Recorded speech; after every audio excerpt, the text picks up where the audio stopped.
In the quiet heart of Cedar Grove, Ohio, nestled between misty woodlands and a winding stream, stood a weathered farmhouse with creaky steps and shutters that danced with the wind.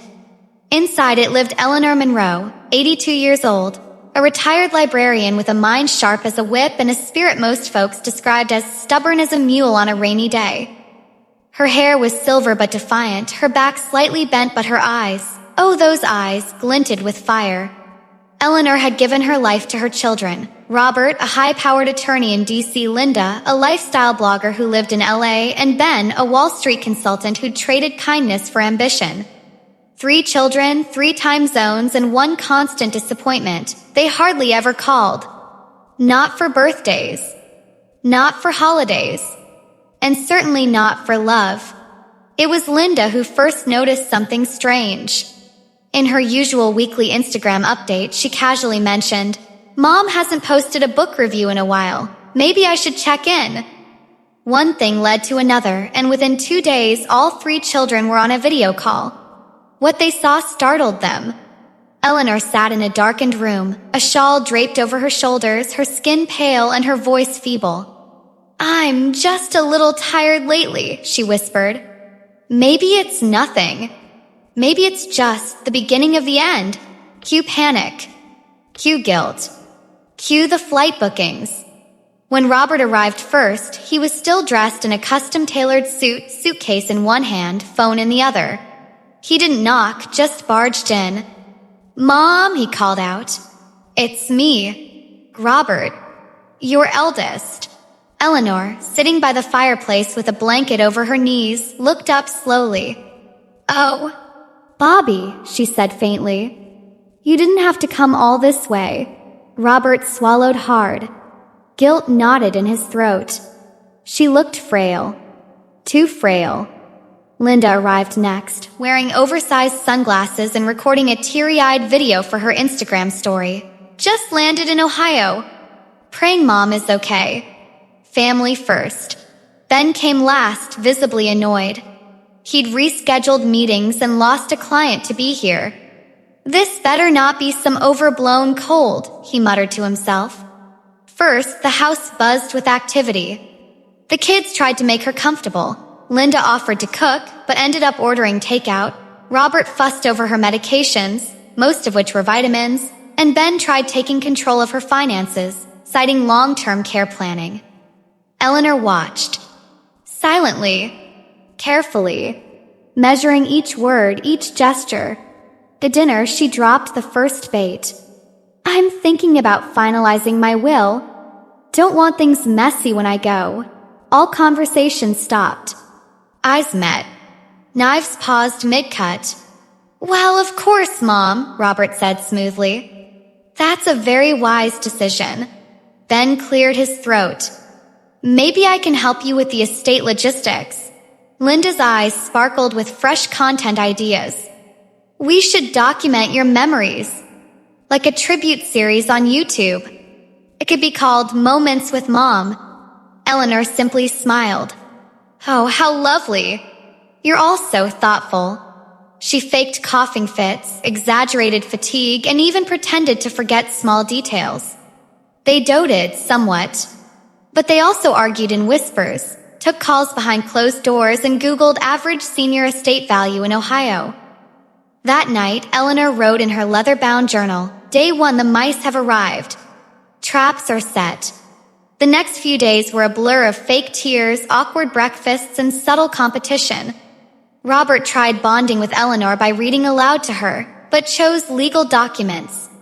Linda pampered Eleanor with skincare routines and took pictures for memories. Ben reorganized her medicine cabinet, muttering about prescriptions. Eleanor, meanwhile, orchestrated subtle challenges. She left out an old photo album full of memories. Only Robert glanced at it, and only for 10 seconds. She asked someone to help her tend to the garden. Ben declined, citing allergies. She mentioned her aching back and how hard it was to reach the attic. Only Linda offered help, but bailed when she chipped a nail on the ladder. Eleanor's disappointment grew. So did her resolve. On the 5th night, as a storm rolled in and thunder rattled the windows, Eleanor stood by the firelight and made a quiet vow. If they think I'm dying, she whispered to herself, then I'll show them what a dead woman can do. By the third week of their extended stay, tension filled the farmhouse like summer humidity. Eleanor moved slower, her sighs deeper, her voice often catching as though weighed down by some invisible burden. One morning over oatmeal, she dropped another bait. I spoke to Harold, the lawyer. He's helping me review the will. Silence. Then Robert leaned in, careful not to sound too eager. Oh? That's smart, Mom. Want me to take a look at it? Just in case you need clarification. Ben chimed in with a forced laugh. I mean, wills can be tricky. Happy to help you sort through the finances. To maybe put things in a trust. Linda blinked and smiled too hard. Can we, record a video message for it? You know, like those heartfelt ones on TikTok? Final words from Mom. That would go viral. Eleanor smiled thinly. Oh, you're all so concerned. She set the trap. Eleanor drafted 3 copies of her will, each one favoring a different child. One where Robert got the house. One where Linda got the land. One where Ben got the assets and investments. She casually left them out at different times, watched their reactions. Linda stumbled across hers while digging for craft supplies. Oh my God, the land? That vineyard could be converted into a retreat. Robert found his while cleaning out the bookshelf. The house has history. Should stay in the family. With me. Ben read his while pretending to check the oil in her safe. Finally, someone appreciates my financial stewardship. Meanwhile, Eleanor updated Harold, her old friend and attorney. Together, they crafted a real will, airtight, legally binding, and hidden well away from greedy eyes. But Harold had another idea too. Record them, he said. Every interaction. Every sly word. If they contest anything later, you'll have a case built stronger than a brick house. So Eleanor did. She hid a small recorder in the living room lamp, another in her nightstand, one more in the hallway near the attic. And oh, what they captured. Ben on the phone. She's definitely losing it. I'm going to get her to sign over the power of attorney by Friday. Linda to a friend. This content is blowing up. I'm branding it Dying with Dignity. Just hope she doesn't actually die before I finish the series. Robert to a colleague. Once I get this estate in order, I'll be back by Monday. I just need her to decide to make me executor. Eleanor listened to the recordings at night, her heart breaking and hardening at the same time. To their faces, she stayed sweet. Oh, dear Ben, what would I do without your help balancing my checkbook? Linda, your videos are so touching. Even if they do make me look a little ghostly. Robert, your advice is always so professional. Meanwhile, she mailed copies of the recordings to Harold. The lawyer drafted a clause. If any child contested the will, they'd automatically forfeit their inheritance. In her mind, Eleanor played her game like chess. Pawn d4, mention the will. Bishop takes f7, watch them scramble. Queen to h5, record the truth. Checkmate? Not yet. But soon. Her children, meanwhile, were unraveling. Ben tried to schedule a meeting with her bank manager. Eleanor conveniently forgot the appointment. Linda brought in a friend with a camera crew. Eleanor agreed, then spilled orange juice on the lens. My hand slipped. Robert submitted legal paperwork just in case. Eleanor tore it up and said, Oh, Bobby, you're always trying to fix things, aren't you? That night, she wrote again in her journal, Day 14, the vultures circle. They forget I'm still the eagle. Then came the final push.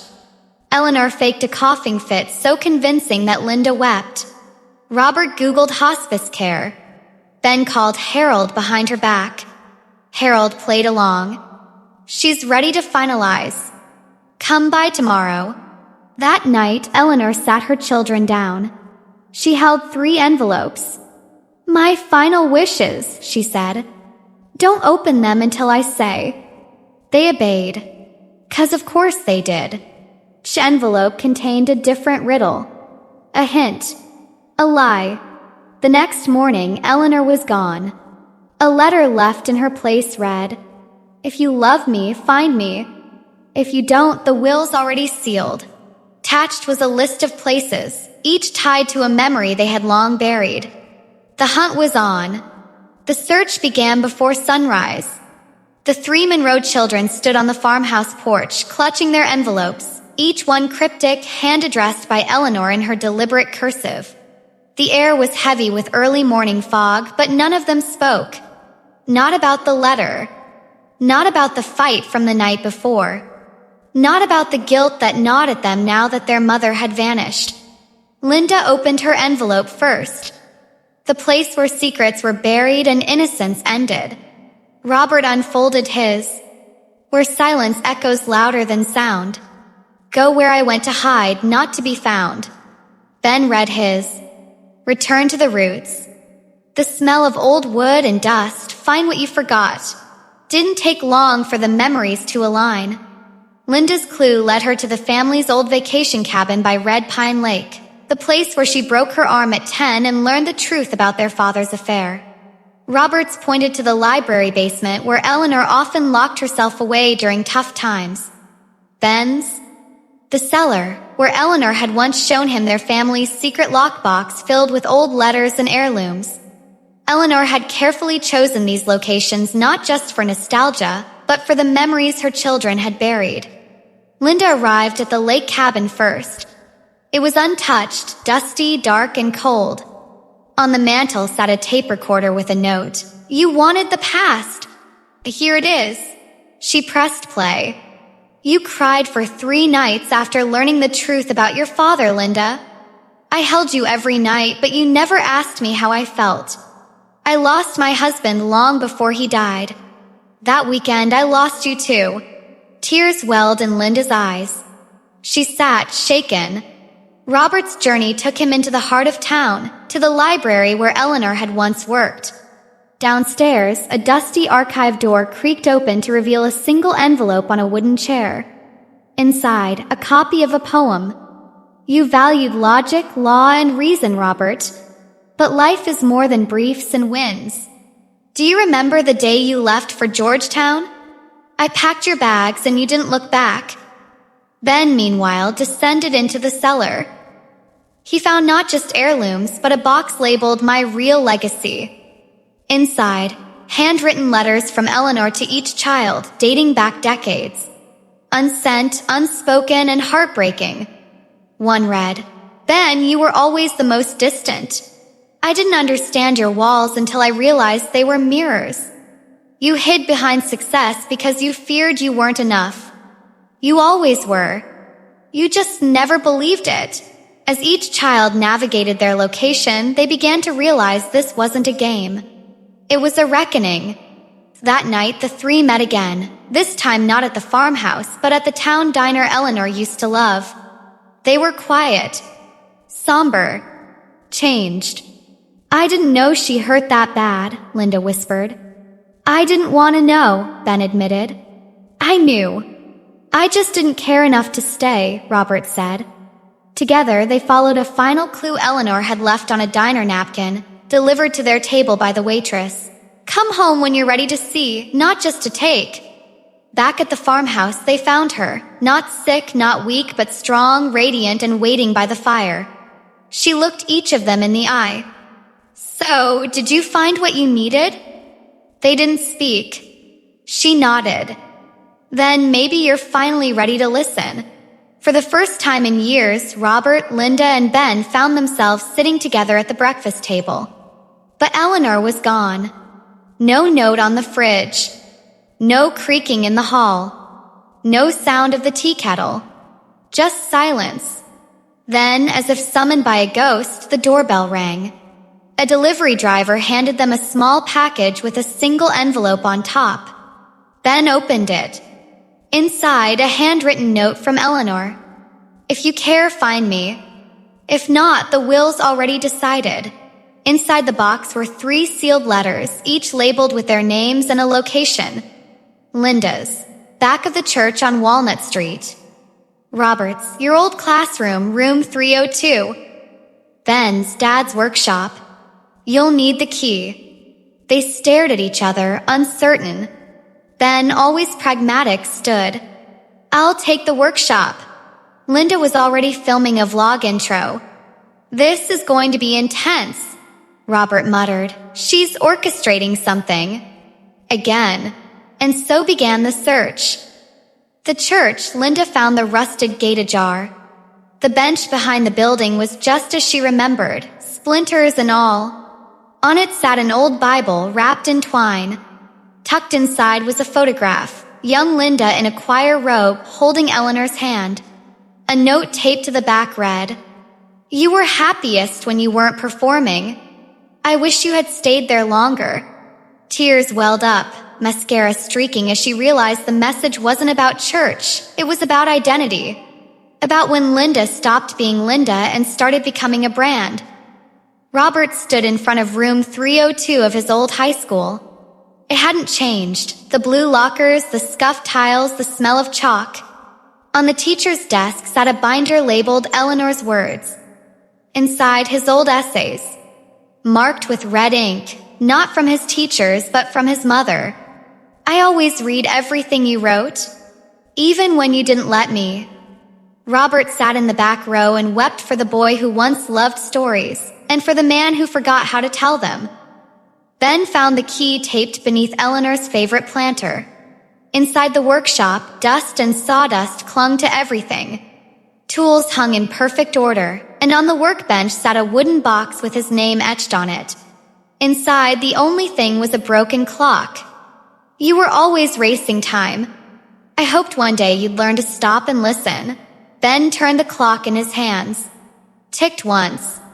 Then stopped. The three returned to the farmhouse by sunset. Quiet. Thoughtful.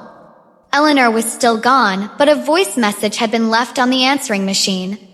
Tomorrow, meet me at 4 p.m. at the old train station. Come only if you want the truth. They arrived together the next day. The station was abandoned, silent but full of echoes. Eleanor stood in the center of the platform. Healthy, strong, and absolutely radiant. I knew you'd come, she said simply. What is this? Robert asked. A lesson, she replied. You faked everything? Ben asked, half in awe, half in anger. Everything I needed to, she said. Linda stepped forward. Why? Eleanor looked at them, each one in turn. Because you were sleepwalking through my life. Through your own. And I had to wake you up.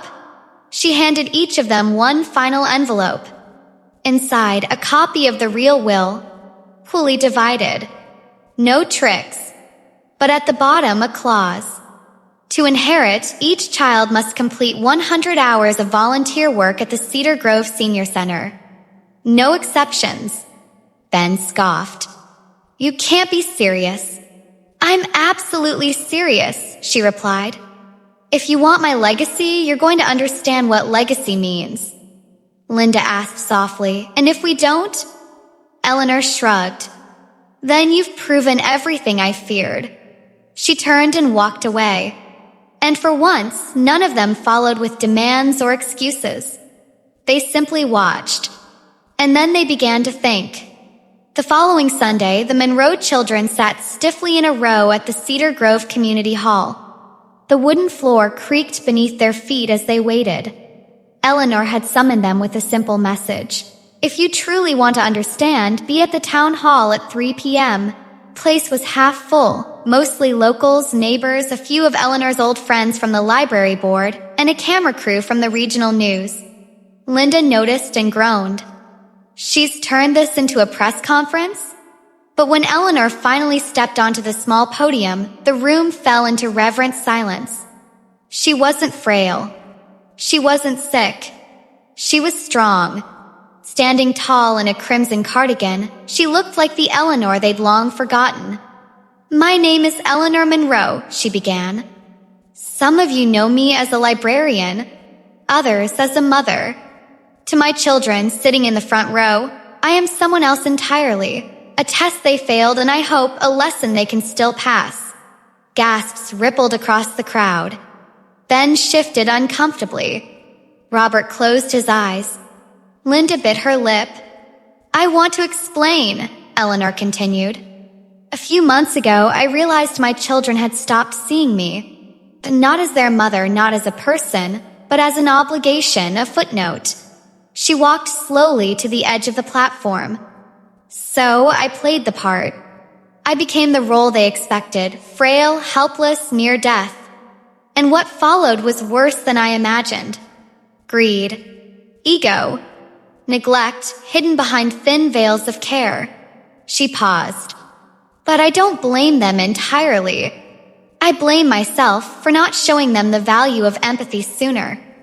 Eleanor then pulled out a small recorder. "This is what they didn't know I was capturing."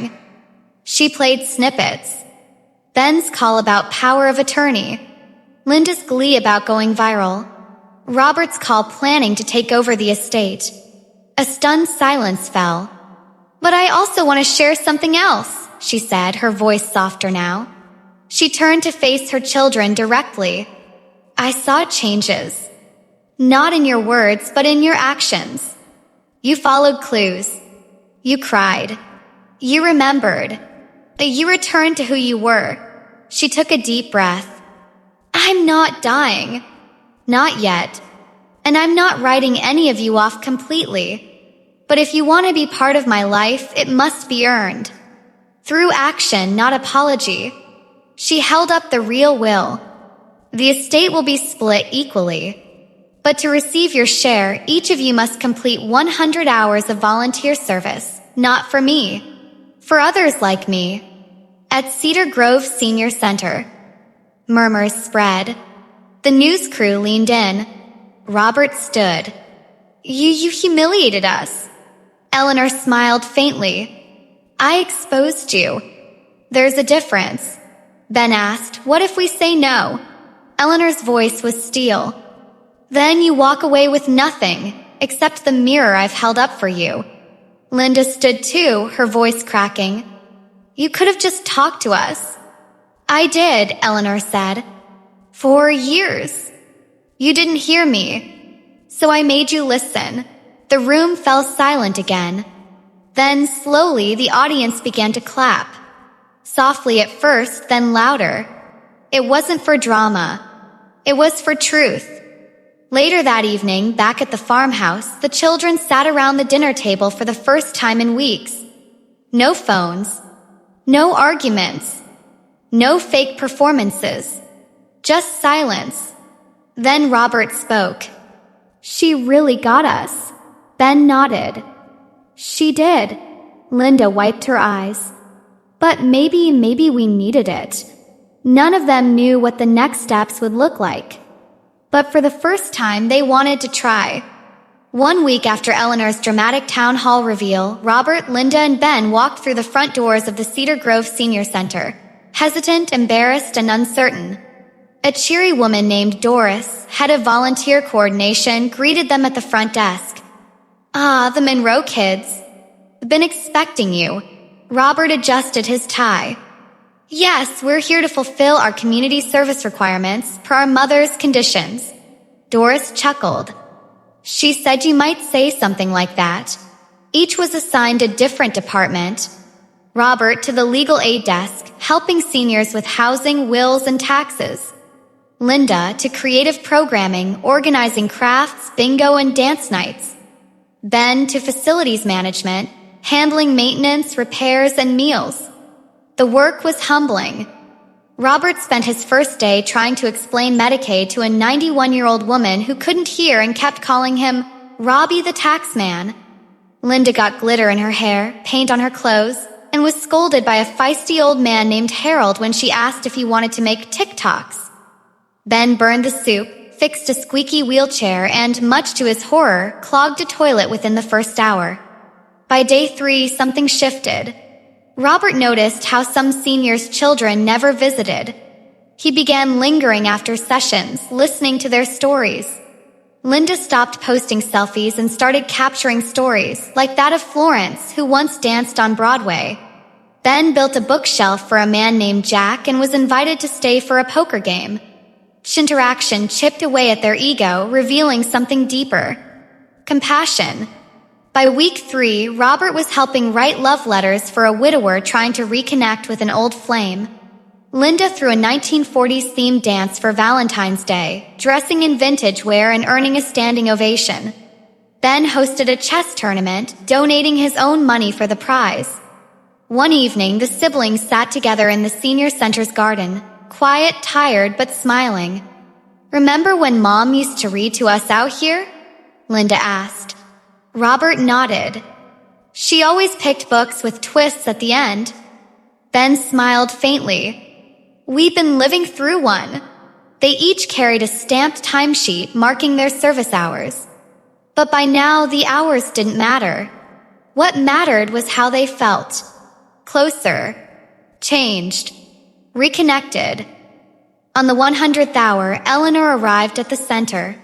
She watched them from the doorway, Robert tying a ribbon on a care package, Linda laughing with residents in the art room, Ben fixing a jammed coffee machine. Doris walked up beside her. "You were right. They needed this." Eleanor smiled. "So did I." That night, they returned home. The farmhouse felt warmer. Lived in. Eleanor cooked dinner. A real one. They sat. Talked. Laughed. No recordings. No tests. No manipulations. Just a family trying. And Eleanor at last felt seen. 1 year later, the farmhouse stood proud, newly painted, garden blooming. A banner hung between 2 trees. Eleanor's 83rd birthday bash. The Monroe siblings were there early, setting up chairs, arranging the buffet, and welcoming guests. Ben was grilling veggie skewers. Robert checked the RSVP list, coordinating with a local jazz trio. Linda fussed with the floral centerpieces, recording snippets for her new podcast, Family, Forgiveness, and Fresh Starts. Guests arrived. Old neighbors, fellow librarians, seniors from the center, even a few surprise visitors from the regional news station. When Eleanor walked out onto the porch, dressed in a flowing lavender blouse, applause broke out. But the real surprise was still to come. Inside the barn, a TEDx-style stage had been set up with rows of folding chairs. Linda adjusted the mic today. "We give you a woman who taught us to love harder, listen longer, and never underestimate a retired librarian. Ladies and gentlemen, Eleanor Monroe." Eleanor stepped up, smiling as the lights dimmed. "I'm not a speaker," she began, "but I do know stories. And this one's about a lie that told the truth." She recounted it all. The fake decline, traps, the recordings, clues, laughter mixed with gasps. Then she told what mattered more. "And then I watched my children become strangers to themselves. And back again. Not because I scolded them, but because I challenged them to see, to feel, to remember that even aging mothers still have hearts that beat and break." Tears filled eyes across the barn. She closed with this. "If you feel invisible, make noise. If you feel forgotten, leave a trail. And if you feel unloved, start with loving yourself loudly." Standing ovation. The video went viral. 3 million views in a week. Articles followed. Ohio mom teaches her kids empathy with brilliant plan. Publisher reached out. Then a production company. Eleanor's story was optioned for a streaming series. She insisted it be filmed in Cedar Grove. A few months later, Robert returned home for good. He opened a small legal aid clinic in town. Ben began investing in ethical elder care centers and built a scholarship fund in Eleanor's name. Linda launched a storytelling platform for older adults to share life lessons with younger generations. Eleanor sat on her porch swing, cat purring beside her, tea in hand. The sun was warm. Her hair glinted like silver silk. The phone rang. She picked up. "Mom, it's all 3 of us. We're thinking Sunday dinner." She smiled. "I'll set the table."